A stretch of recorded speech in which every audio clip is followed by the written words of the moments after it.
Hello, everybody. My name is Franklin, and I'm really excited to talk to you about my recent experience of learning more Spanish by listening to native Spanish speakers at a Spanish church. Again, my name is Franklin, and this is first1000hours.com. Don't give up on your language learning marathon. You can make it. You can make it through your first 1,000 hours. All right, I'm going to go ahead and put my presentation up, so just bear with me 1 second so we can go right into that. And again, I'm talking about listening to native Spanish speakers at a Spanish church. Before I get into that, I just want to give a shout out to SK Language, and SK Language recently featured First 1,000 Hours as one of the small YouTubers that you should watch for language learning. And so what I'm going to do is put a card up here that you can go ahead and click on to be able to see that video. All right, let's go ahead and go into the presentation. So on Wednesday, February 26th, that actually happens to be my birthday. I got to turn 35 years old on February 26th. I was driving to the normal church that I go to for a prayer meeting, and that's an English-speaking church. And I had gotten a text that was telling me that prayer meeting was canceled, but I guess I didn't see that text. And so I got a call and I found out, okay, as I'm driving to prayer meeting, I'm finding out that church is canceled. But I realized that it doesn't matter if the church is canceled at my English-speaking church. I'm still going to go to prayer meeting basically for the most part. And I know that I'm still going to go to prayer meeting because I would like to go to the Spanish church if my English church is canceled. And so there's a Spanish church in my same denomination about 3 minutes driving distance from the church I normally attend. And so that's what I did. I went to that Spanish church, and I expected that I was going to go to prayer meeting, but I actually experienced a program for children. And so there's a lot of different things that happened. There's a lot of different speakers. And I realized that when the children were speaking, they didn't speak too much, but when kids were speaking, especially like there was 3 kids in this program that were speaking at one point in the program, and honestly, I didn't know what they were saying. But hey, I just sat in my seat, continued to try to focus on what I could do and try to listen. And so, especially when the adults spoke, I understood more of what they were saying. I would say my comprehension was not all, I don't know what it was, I don't remember exactly, but I didn't understand everything. But I understood enough to know, actually I understood more than this, but I understood enough to know that there was going to be another presentation. Another presentation on Saturday. I was going to my church on Saturday, so I was not able to go to that, but I knew there was going to be also something that was going to happen in the evening time, and that was going to raise funds for this children's program that they did called Adventurers. And so I wanted to go there because I knew that was not going to be conflicting with any of my schedule, and I could potentially mix and mingle with people as well. So I said, okay, I'm going to see if I could do that. And it worked out. After I finished everything at my church, then I went to that church around 7:12. And so I want to show you something that happened there. I got something called Jamaica. Has anybody ever tried Jamaica before? So it was a gymnasium that I went into, and they had a lot of different things going on, but there was a table where people were sitting down, and I just went and I paid $5, and I was able to get Jamaica, and so I was also able to get something else. But I should tell you something about Jamaica. Jamaica is like sorrel. I think it's the same exact thing. So if you are West Indian or you have West Indian friends, you know about sorrel. I remember I tried sorrel when I was in Miami. There was some Jamaican person I know, and I had some really good food, and she just treated me really well, and some other people that I was with. And in that part of Miami, it was nice because I felt like I was in an island. And so anyway, so one of the things she gave me was sorrel. So I have been familiar with that, and I've tried that at other places as well. And so I had that, and then they were fixing me something else that this was included with my $5. This is something called Pusa. So I decided to get this, and that was one of the things that they had said on Wednesday that you could get was Pusas. And so I just said, okay, I'll get that. And if you've never had this before, a pupusa, if you look at it, it looks kind of like a pancake. But what happens is it's not a pancake. It's actually a savory dish, to my knowledge, for the two times I've had it. What it is it has things inside of it. So I've had the vegetarian version of a pupusa. So with this specific pupusa, I believe it had like, I mean, people could get beans and cheese, and I just decided to have beans, so I had beans in my pupusa. I've had a pupusa that has had tofu in it and some other things, so it's just a savory dish. And so while I mean, I got my sorrel or my jamaica, and while I was waiting on this to be, I mean, they were doing the pupusas on the spot. They were cooking that on the spot, and so that was nice. So they asked me, okay, so Roberto, hey, Roberto, it's nice to see you. So you said it is a food popular in El Salvador. It's like tacos for the Mexican. Okay, thank you for explaining that, because you know what you're talking about. And yeah, I really liked it, especially when I had the tofu filling in there. And so people really get excited about pupusas. It says this. Okay, Roberto is saying it comes in three flavors: cheese, pork, and beans. Okay, so that's good for me to know as well. And so, okay, so I got that, and someone asked me a question: did I want my pupusa? Later on, she asked this question, but they asked me like, did I want my pupusa with cheese? And so and she asked me that in English. Someone asked me that in English, and so what I said is no queso, because I wanted to experiment, just continuing to say Spanish things, even if someone talks to me in English. I'm just trying to use Spanish. I'm at a Spanish church, so I'm going to use my Spanish. And so then I sat at a table, and I was with four other people. There were three men, I believe, and then a lady, and they were just talking. Hey, language learning lover, nice to see you here as well. And so these four people were just talking in Spanish, and I really like that, because number one, it's nice to be in an environment where there's a lot of people that are like native Spanish speakers they are talking, because more likely what they're going to do is they're going to speak in their native tongue.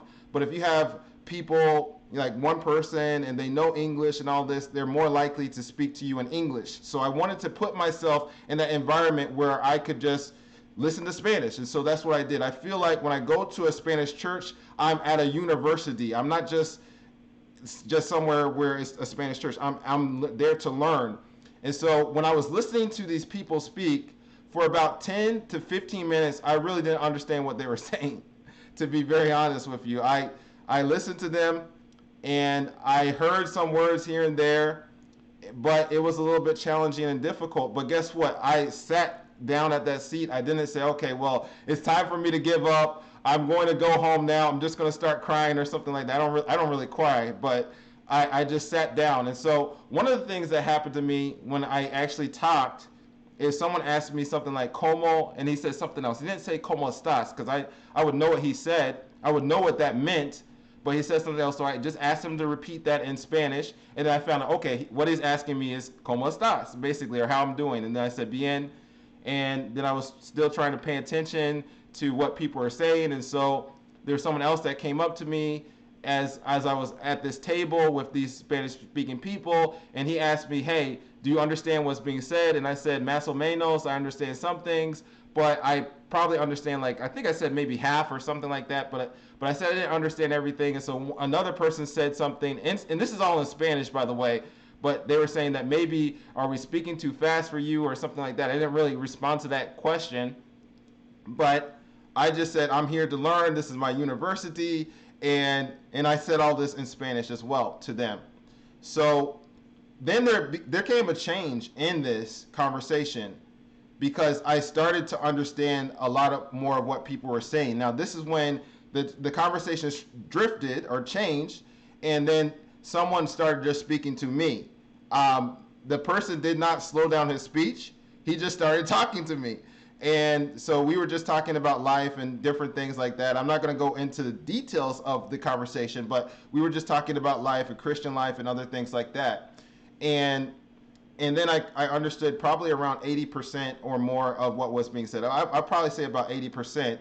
And so I could follow along in the conversation. And I want to say that listening is so important, because because I didn't just speak all the time. I was not dominating the conversation. A natural conversation is when you can respond to someone else and you have to take time to listen. And so sometimes this person would be speaking to me, I don't know, maybe 3 minutes or something like that before I'm responding. And so if I did not focus on listening comprehension, and if the Lord has, just not helped me, if I didn't increase in my skills in that area, then I would really be lost in that conversation.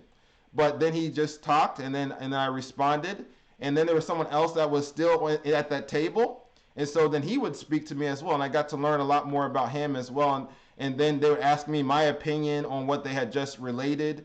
And so I was thankful that I just didn't give up, and that I just didn't spend those 10 to 15 minutes and then just say I got to leave. And eventually my Pusa came and all of that, and so I was able to get that. And at one point in this time, someone was asking. I mean, I was looking for a fork. I did not have a fork to use to eat with my Pusa, and so someone had said something like, "Hey, where's the fork?" And then the person said, "Hey, there's no fork," or whatever, and I just laughed, but I could understand what they were saying. And so I was able to go to that Spanish church and be there in that gymnasium for, I think we started, I got there around maybe 7:12, and then I left around maybe 8:54. So I had a lot of time to interact with these natives. And I don't know if anybody has any questions. That's basically my story about being at the Spanish church, but it's another opportunity to grow. And in the back of my mind, what was in the back of my mind was Connie Warner's stages of listening comprehension. I was thinking about, okay, well, if I miss something or if I don't know something, it's okay, because things sometimes fluctuate a little bit. And that's what happened to myself. I didn't understand a lot of things at the beginning, but then it just happened that I understood a lot more. And I think that I'm going to have more and more opportunities, especially with this time change, because the churches are so close to each other. My English church is close to my Spanish church. I think I'm going to have time again to go to the Spanish church, even if it's just in the afternoon for maybe, I don't know, maybe an hour or something like that. I've done things like that in the past where I have a meeting that I was responsible for at my English church that started maybe at like 6, and the Spanish church starts at like 5. So what I would do is I would go to the Spanish church and I would just be there for maybe 45 minutes. Then I drive back to the English church and I'm ready for the service there. So I will do that probably. And I just want to say hello, Keisha. Nice to see you here as well. And I want to encourage you to take advantage of time that you have to do things like this. I was just thinking, like, if I was having a conversation with the Lord and saying something like, why don't I have the gift of, or someone could think like this, why am I not getting the gift of speaking another language? And the Lord could say to that person, hey, I gave you time. And then he could also say, well, I gave you Spanish churches as well. I allowed you to have opportunities where you could interact with native Spanish speakers, but did you take advantage of those opportunities? And I want to show you something else on the screen here about why I like going to Spanish churches. And one of them is I like the challenge. I believe that I get to grow more as I have more of a challenge. And so I've just seen that in my life. And I'm really going to be excited to share with you at the end of the month about my progress in 2020 versus 2019. I think it's going to be interesting. One of the things I'm doing right now, but I wouldn't have been able to do that thing if I never challenged myself. And I also think it is the closest experience I can get to leaving my country. So eventually I have this idea that I want to go to Honduras and I want to be able to do some mission work there, on a short-term mission trip and all of that. But I'm here in America. Why not take advantage of spending $5 and getting some pupusas, getting some Micah, and having a nice meal and all of that. Okay. Also, I want to say I can't replicate this experience from anything I do online. And so I realized when I went to that Spanish church, not only was I listening to people that, the 4 people at that table, but what else was going on was there was a lot of other people there as well in that area, in that gymnasium. So the nice thing about looking at things online a lot of times is that people have their mics on. I'm sorry, I don't have a nice mic yet. I will get that eventually. But people have mics. They have the nice sound quality. You might just be listening to one speaker at a time. You're not having to follow a lot of conversation or whatever. But at that gymnasium, there's ambient noise. So I have to compete with trying to listen to what other people are saying, as well as trying to tune out other things that are happening, other things that are happening in people, what people are saying. And so for myself, I think sometimes I might have a hearing issue or something like that, where it's a little bit harder for me to focus when there's a lot of other things going on. But that's real life. That cannot be replicated online. And so I'm happy for that type of challenge. And then also, the other thing I can't do is I can't do this. I'll go back here. I can't eat pupusas online. I can't drink Jamaica. I can't drink Jamaica online. I have to go somewhere, and try that out. So I was thankful for that. And the other thing I like about going to the Spanish church is I get to hear about the Word of God. So I get to follow my interests. And to me, it's just something that makes a lot of sense to do. And it's very effective. A lot of people spend a lot more money spending on, things that might not be as effective as just going to a Spanish church and spending $5. And so I'm building up connections.